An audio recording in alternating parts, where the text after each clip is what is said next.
ভাই আমার একটা বাজার দেন না বাকিতে।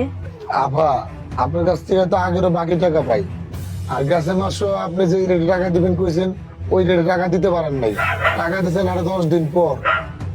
এখন আমি আপনাকে বাকি বুকি দিতে পারবো না আপা। ভাই আমি তো জানি আগেরও বাকি আছে, এখন কি করবো কন? আমার ভাইটা না আইতাছে, ঘরে কোনো বাজার নাই, ওরে কয়টা তো রাইন্দা খাওয়াইতে হইব। দেন না আজকে বাকি, আমি আপনার শোধ করে দিব। দেখেন আপা, আপনি আগে বাকি টাকা শোধ করেন, তারপর আপনি আবার বাকি টাকা চাইলে তখন দেওয়ান যাইব।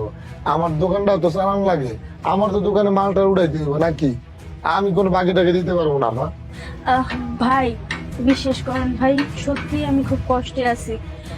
আমার হাতে পরশু দিনের মধ্যে টাকা আইবো, টাকাটা আইলে আমি আপনারে দিয়ে দিব। আজকে কয়টা বাজার দেন না, আমার বিশ্বাস কইরা ভাই। না না আপা, আমি আর আপনার কোনো বাকি টাকা দিতে পারবো না। সিগারেট দেন তো। কি ব্যাপার আপু, তুমি এভাবে দোকানদারের কাছে বাকি কেন চাচ্ছিলা? আরে ভাই তুই আইসা পড়ছস? তেমন কিছু না, আসলে তোর দুলা ভাইয়ের তো এখন কাম কাজ নিয়ে একটু ঝামেলায় আছে, ঘরে বাজার সদাই নাই। তুই আইসস, তোর তো কিছু রাইন্দা খাওয়াইতে হইব, তাই ভাইয়ের কাছে আইছিলাম সদাই নিতে। তোমার একটা সমস্যা হয়েছে অথচ আমি কিছু জানি না। তুমি তো অ্যাটলিস্ট আমাকে জানাতে পারতে নাকি? আমাকে জানালে তো আমি তোমাকে সাহায্য করতাম। আরে ভাই তুই তো অনেক দূরে থাকোস, ব্যস্ত থাকোস, এই ছোটখাটো সমস্যা কি তোরে বলা যায়? আর ঘরে এখন বাজার নাই, তুই তো আসছিস, কিছু করতে হইব, তাই না পাইরা ভাইয়ের কাছে বাকি নিতে আইছিলাম। এই বিষয়গুলোকে তুমি ছোটখাটো কেন বলছো বলো তো আপু? তোমার ঘরে খাবার নেই, তুমি দোকানদারের কাছে এসে বাকি চাচ্ছ, দোকানদার তোমাকে কথা শোনাচ্ছে, আর তুমি বলছো এগুলো ছোটখাটো ব্যাপার। তুমি আমাকে জানালেই তো আমি তোমাকে সাহায্য করতাম নাকি? আর দোকানদার ভাই বললো তোমার নাকি এর আগে অনেকগুলো টাকা বাকি আছে, তো বাকি করে খাওয়ার কি দরকার ছিল? আমাকে বললেই কিন্তু সমস্যা সমাধান হয়ে যায়। আচ্ছা ভাই, আপুর কত টাকা বাকি হয়েছে? আগের ভাই 1500 টাকা, আর তার আগে 500 টাকা পাই এখনো। আর আজকে যদি আবার বাকি নেই, তাহলে আবারও তো বাকি টাকা পড়ে দেবো, বাকি টাকা তো বাড়বো। আমার তো একটা ছোট দোকান, আমার তো ব্যবসা বাণিজ্য করে খাওয়া লাগবো নাকি? কোন এত বাকি দিলে কি আমার সংসার চলবো? আচ্ছা ঠিক আছে, কোনো সমস্যা নেই, যত টাকা বাকি হয়েছে আর এখন আপু যা যা কিনতে চায় সমস্ত কিছু দিয়ে দিন, আমি এক্ষুনি আপনাকে টাকা পরিশোধ করে দিচ্ছি। ঠিক আছে ভাইজান, তাইলে আমার কোনো সমস্যা নেই, তাহলে আমি সদাই দিতে পারবো। আবার কোন চাল ডাল নুন তেল সব দিয়ে দিতেছি, আরো কিছু লাগবো? ভাই কয়টা আলু আর পেঁয়াজ নিয়ে নে, আজকে তোর লাগে অনেক ভালো করে তোর পছন্দের সবজিটা ওটা একটু রান্না করে দিব না আমি তোরে। আচ্ছা আপু, কোনো সমস্যা নেই, তোমার যা যা কিছু দরকার তুমি নিয়ে নাও। আর ভাই আপনাকে বলছি, এরপর থেকে আমার আপু এসে যদি কিছু চায় আপুকে দিয়ে দিবেন। আর টাকা টাকা নিয়ে একদম আপনি চিন্তা করবেন না, আমি আপনাকে দিয়ে দিব, কেমন? অনেক ধন্যবাদ ভাইজান আপনাকে, আপনার বোনটার দিকে খেয়াল রাখা হইলো, আর আমার একটু উপকার হইলো। বাকি বুকি টাকা নিয়ে আর কোনো ঝামেলা করতে হইব না।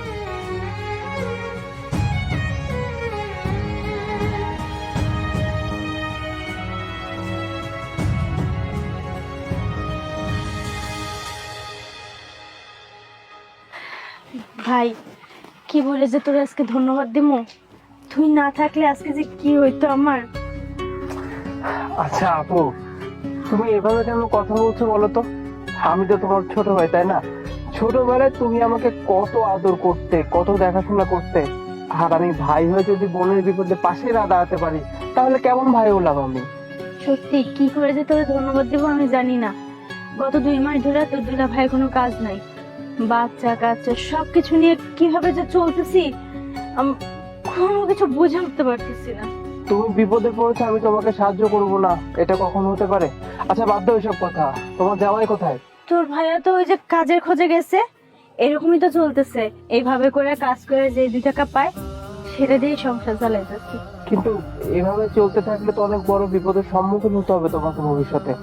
এভাবে চললে টাকা পয়সা সব যদি শেষ হয়ে যায়, তখন সব সময় তো আর আমি থাকবো না। আর সব থেকে বড় ব্যাপার, মানে আমার নাম্বার তো তোমার কাছে ছিল, তাই না? তুমি বিপদে পড়েছো, আমাকে তো ফোন করতে পারতে, তাহলে আমি তোমাকে সাহায্য করতাম, কেন ফোন করোনি? তোরে ফোন দিমু, তুই ঢাকা শহরে থাকিস, তোর নিজের সংসার আছে, ওই জায়গায় যদি আমি ফোন দিতাম তোর বউ শুনতে পাইতো, আমি একটা লজ্জার মধ্যে পড়তাম না। এটা কোনো কথা বললা আপু? তুমি তুমি বিপদে পড়েছো আর আমাকে ফোন দিতে লজ্জা পাচ্ছিলে?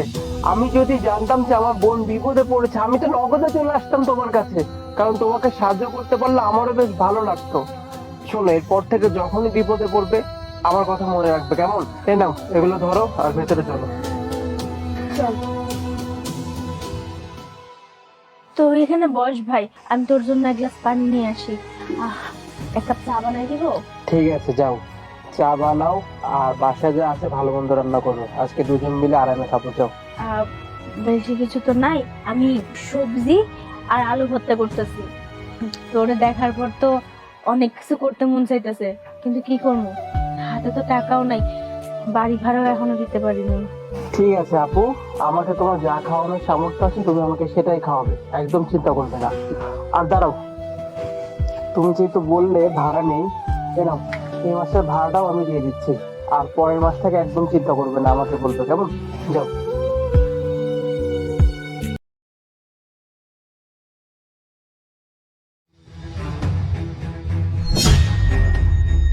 কি ব্যাপার, এই ধরনের পুরাতন জামা কাপড় পরে রেস্টুরেন্টের ভিতরে ফুকি ঢুকে গেল নাকি? এই চাচা, এই যে আপনি এখানে কেন আসছেন? আমাদের এখানে তো কোনো কম দামে খাবার পাওয়া যায় না। না না, আমি শুনছি আপনাদের এখানে নাকি পিৎজা খুব ভালো হয়। আমার একটা পিৎজা দেন, আমি পিৎজার অর্ডার করলাম। আমাদের এখানে এক একটা পিৎজার দাম কত সে ব্যাপারে আপনার কোনো ধারণা আছে? আপনার এই পোশাক আশাক জামা কাপড় দেখে তো মনে হচ্ছে না যে আপনি একটা পিৎজার দাম পে করতে পারবেন। আমাদের রেস্টুরেন্টটা হচ্ছে রিচ ফ্যামিলির জন্য, বড় লোক ফ্যামিলির জন্য, আপনার মতো ছোট লোক ফকিনীদের জন্য না। কাস্টমার হিসেবে আমি আপনাদের খাবার অর্ডার করছি, আপনি আমার খাবার ডেলিভারি দিবেন। তাছাড়া আপনি আমার পোশাক দেখে আগে বিবেচনা করলেন আমি টাকা দিতে পারবো কি পারবো না। আমি কাস্টমার হয়ে আপনার এখানে খেতে আসছি, আমি টাকা দিয়ে খাবো, তাতে আপনার অসুবিধাটা কি? এই আপনি এত বেশি কথা বলছেন কেন? আপনাকে তো আগেও বলেছি আপনার মতো ছোট লোক ফকিনীদের জন্য এই রেস্টুরেন্ট না। আমাদের এই রেস্টুরেন্টে বড় লোকদেরকে সার্ভ করা হয়, তাদেরকে ভালো ভালো সার্ভিস দেওয়া হয়।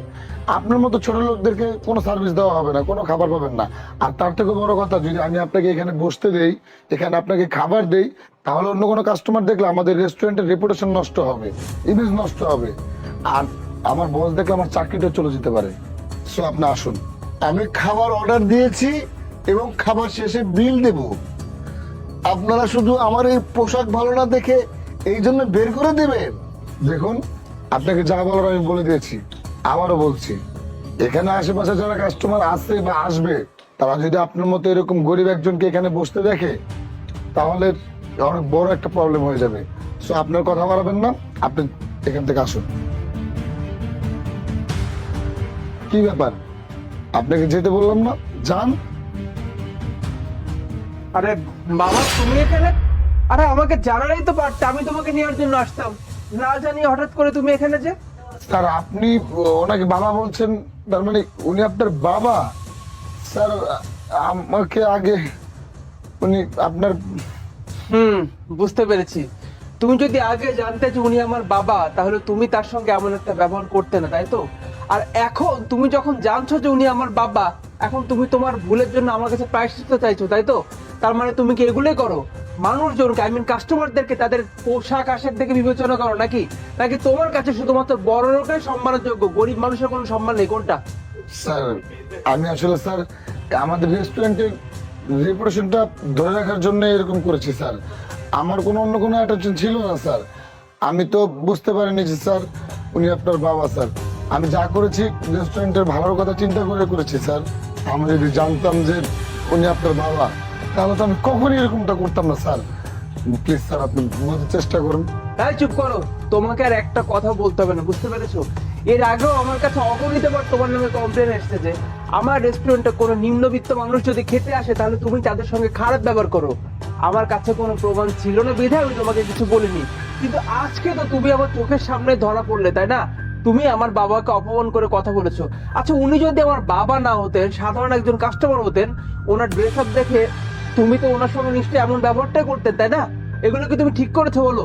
তোমার এই ব্যবহারের জন্য আমার রেস্টুরেন্টের মান সম্মানটা তো নষ্ট হয়ে যাবে দিন দিন। স্যার প্লিজ স্যার, এটা করবেন না স্যার। আমাকে চাকরি থেকে বের করে দিবেন না স্যার, তাহলে আমি একদম বিপদে পড়ে যাবো স্যার।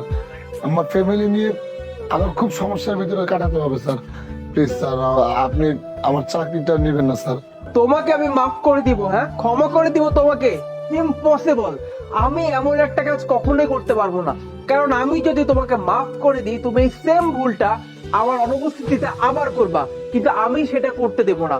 আমার রেস্টুরেন্টের মান সম্মান আমার নিজেকে বজায় রাখতে হবে। তাই তোমাকে বলছি তুমি এই মুহূর্তে আমার রেস্টুরেন্ট থেকে বেরোয় যাও। স্যার, আপনি একটু আমার স্যারকে বুঝিয়ে বলেন না। আসলে স্যার আমি বুঝতে পারিনি আপনি যে ওনার বাবা, আমি ভুল করে ফেলেছি। নেক্সট টাইম আমার এরকম ভুল হবে না স্যার। প্লিজ স্যার আপনি একটু বুঝিয়ে বলেন। দেখো, তোমাকে ক্ষমা করার কিছু নেই। তুমি আমার সাথে খারাপ ব্যবহার করেছো, এটা এমন কিছু না। তবে তোমার চিন্তা ভাবনা খুব খারাপ, তোমার মন মানসিকতা খুব খারাপ। তুমি এই মন মানসিকতা নিয়ে আমাদের এই রেস্টুরেন্টে কাজ করতে পারবে না। তাই তোমাকে বলছি তুমি চলে যাও।